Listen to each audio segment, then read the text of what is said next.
بسم اللہ الرحمن الرحیم۔ السلام علیکم۔ جناب محترم پیر اقبال قریشی صاحب دامت برکاتہم نے اپنے وظائف الصالحین یوٹیوب چینل پر گزشتہ روز ایک روحانی عمل شیئر کیا ہے جو دعائے حزب البحر کا عمل ہے۔ ہم نے اس ویڈیو کو دیکھ کر کافی گہرائی سے اس کا جائزہ لیا ہے۔ ہم نے اپنے جائزے میں دیکھا کہ جناب پیر اقبال قریشی صاحب نے یہ بات کہی ہے کہ یہ روحانی عمل اس امت کے بڑے بڑے اکابر و صلحاء اور اولیاء کاملین کرتے اور ان کی دعائیں اس کی برکت سے فوری قبول ہوئیں۔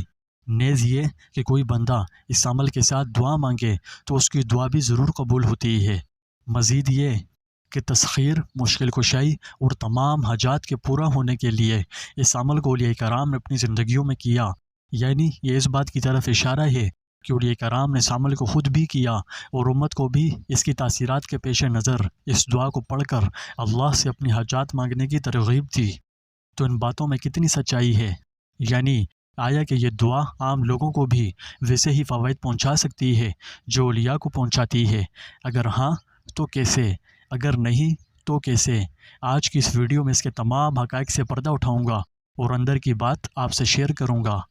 پیارے ناظرین، اللہ کے ولیوں نے اپنی زندگیوں میں مختلف اوقات میں مختلف وظائف و عملیات کیے ہیں جنہوں نے انہیں بے پناہ فوائد پہنچائے ہیں۔ ان وظائف میں سے ایک دعائے حزب البحر کا وظیفہ بھی ہے۔ سب سے پہلے یہ سمجھتے ہیں کہ دعائے حزب البحر کیا ہے۔ دعائے حزب البحر یہ وہ دعا ہے جو ایک ممتاز عالم دین امام ابو الحسن الشہدلی سے منسوب ہے۔ آپ رحمۃ اللہ علیہ 13ویں صدی کے رہنے والے صوفی بزرگ اور عالم دین تھے۔ آپ سن 591 ہجری 1196 عیسوی کو مراکش کے اطلس پہاڑوں کے خوبصورت گاؤں میں پیدا ہوئے۔ آپ نے بچپن ہی سے اسلامی علوم کا مطالعہ کرنا شروع کر دیا تھا۔ آپ رحمۃ اللہ علیہ نے علم سیکھنے اور روحانی رہنمائی کی تلاش میں دور دراز ملکوں علاقوں کا سفر کیا اور مکہ، مدینہ اور بغداد سمیت اسلامی تعلیم کے بہت سے بڑے بڑے مراکز کا دورہ کیا۔ آپ رحمۃ اللہ علیہ نے علم و فنون کی دنیا میں بہت ممتاز مقام حاصل کیا اور سن 656 ہجری 1258 عیسوی میں مصر کے شہر اسکندریہ میں انتقال فرمایا۔ آپ رحمۃ اللہ علیہ کو دعائے حزب البحر خود حضور صلی اللہ علیہ وآلہ وسلم نے خواب میں سکھائی۔ یہ دعا قرآنی آیات، اللہ کے مبارک ناموں اور خالص توحیدی الفاظ پر مشتمل ہے۔ دعائے حزب البحر کیا ہے یہ ہم نے جان لیا ہے۔ پیر صاحب نے فرمایا کہ میں نے اس دعا کی تاثیرات کے متعلق جب اپنے استاد سے سنا تو میں نے اسے آزمانے کا فیصلہ کیا۔ چنانچہ میں نے اس کا چلہ کاٹ کر یہ عمل مکمل کیا تو ایک موکل میرے پاس انسانی شکل میں حاضر ہوا۔ میں اسے پہچان نہ پایا۔ اس نے مجھ سے سوال کیا تو میں نے پورا کر دیا۔ پھر اگلے دن ہمارے استاد نے کہا کہ کل اس عمل کا موکل آیا تھا۔ میں نے کہا کل تو کوئی نہیں آیا۔ انہوں نے کہا وہ آیا تھا اور آپ نے اس کو کچھ دیا بھی تھا، آپ کامیاب ہو گئے۔ پیر صاحب نے اس طرح کے اپنی ذات سے جڑے بہت سے دلچسپ واقعات بیان کیے ہیں جن سے اس دعا کی خیر و برکات پتہ چلتی ہیں۔ یعنی حزب البحر کے فوائد حقیقی ہیں جو اپنے پڑھنے والے ہر بندے کو فائدہ پہنچاتی ہے۔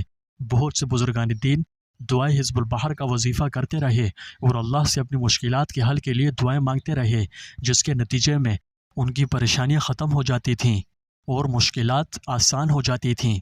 پیر صاحب نے اس کی جو تاثیرات بیان کی ہیں وہ بالکل حقیقت پر مبنی ہیں۔ ہم نے اس بارے میں بہت گہری ریسرچ کی اور اس حوالے سے پیر صاحب کی باتوں میں صداقت پائی۔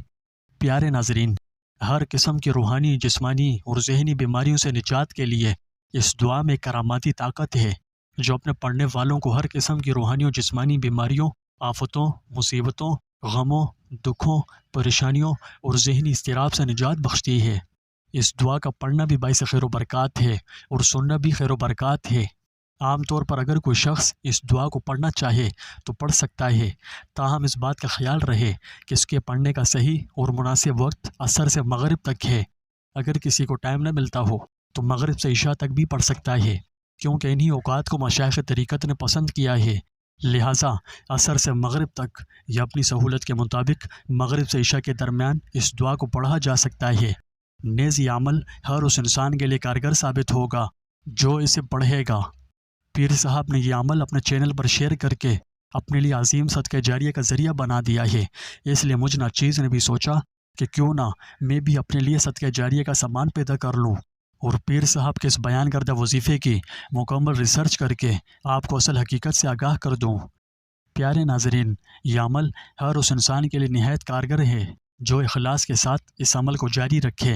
اگر آپ اس عمل کو کرنا چاہتے ہیں تو میں اللہ سے دعا کروں گا کہ اللہ آپ کو جلد کامیاب کرے۔